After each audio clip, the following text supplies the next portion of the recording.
റൂഹ് തൊണ്ടക്കുഴിയിൽ എത്തിക്കഴിഞ്ഞാൽ പിന്നെ ഒരാളുടെ തൗബ സ്വീകരിക്കൂല.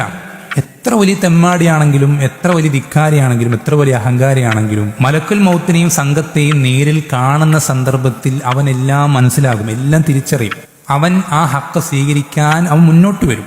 പക്ഷെ ആ സന്ദർഭത്തിൽ നമുക്ക് എന്തെങ്കിലും സ്വീകരിച്ചതുകൊണ്ടോ, മാറ്റം വരുത്തിയതുകൊണ്ടോ, നമ്മൾ പ്രഖ്യാപിച്ചതുകൊണ്ടോ, അംഗീകരിച്ചതുകൊണ്ടോ നമുക്ക് റബ്ബിന്റെ അടുക്കൽ ഇത് ഉപകരിക്കൂല. എന്തെങ്കിലും ചെയ്യണമെങ്കിൽ ഇപ്പൊ ചെയ്യണം. ഈ ഒരു ബോധ്യം നമുക്ക് വെച്ചാൽ ഈ ഒരു ജീവിതം, ഈ നമുക്കുള്ള ഈ കിട്ടിയ ദുനിയാവ് ഇതൊരു ഗോൾഡൻ ചാൻസ് ആണ്. നമുക്ക് ഈ ഒരു അവസരം കഴിഞ്ഞാൽ പിന്നൊരു അവസരം ഇല്ല. ഈ ഒരു യാഥാർത്ഥ്യ ബോധ്യം നമ്മുടെ ഹൃദയത്തിൽ എപ്പോഴും വേണം. ഇതെന്ത് പറയുന്നത് വെച്ചാൽ നമ്മളുടെ സമയം, ഈ സമയത്തിനേക്കാൾ നമ്മുടെ കയ്യിൽ വിലപ്പെട്ട മറ്റൊന്നുമില്ല. നമുക്ക് എന്തുപോലും തിരിച്ചു കിട്ടും, സമ്പത്ത് പോയാൽ കിട്ടും, ആരോഗ്യം എന്തുപോലെ നമുക്ക് തിരിച്ചു കിട്ടും. പക്ഷെ നമ്മുടെ സമയം ഒരു ദിവസം നമ്മൾ നഷ്ടപ്പെട്ട് കഴിഞ്ഞാൽ നമുക്ക് എന്തുകൊണ്ടും എന്ത് കൊടുത്തിട്ടും ആ ഒരു ദിവസം നമുക്ക് തിരിച്ചെടുക്കാൻ കഴിയില്ല. നമ്മുടെ കയ്യിൽ ഏറ്റവും വലിയ സമ്പത്താണ് സമയം എന്നുള്ളത്. ഈ സമയം നമ്മൾ ഒരിക്കലും അതിന്റെ പ്രാധാന്യം നമ്മൾക്ക് കൊടുക്കാൻ സാധിക്കണം. നമുക്ക് ഒരു സെക്കൻഡ് നമുക്ക് പാഴാക്കാനില്ല, അല്ലെ? ആളുകൾ ടൈം പാസ് എന്നാ പറയാം. എങ്ങനെയെങ്കിലും സമയം തള്ളി നീക്കാൻ എന്തെങ്കിലുമൊക്കെ കാര്യത്തിൽ ഏർപ്പെടുകയാണ്. ഒന്ന് കഴിഞ്ഞാൽ മറ്റൊന്നിലേക്ക്, സിനിമ, ഗെയിം, ഇങ്ങനെ ഓരോന്ന് മാറി ഓരോ കാര്യങ്ങളിൽ ഏർപ്പെട്ട് എങ്ങനെയെങ്കിലും അവന്റെ സമയത്ത് അങ്ങോട്ട് പാഴാക്കി കളയാം. അങ്ങനെ നമുക്ക് തള്ളി നീക്കി അങ്ങനെ പാഴാക്കിയാൻ ഒഴിവാക്കി വിടാനുള്ളതല്ല സമയം.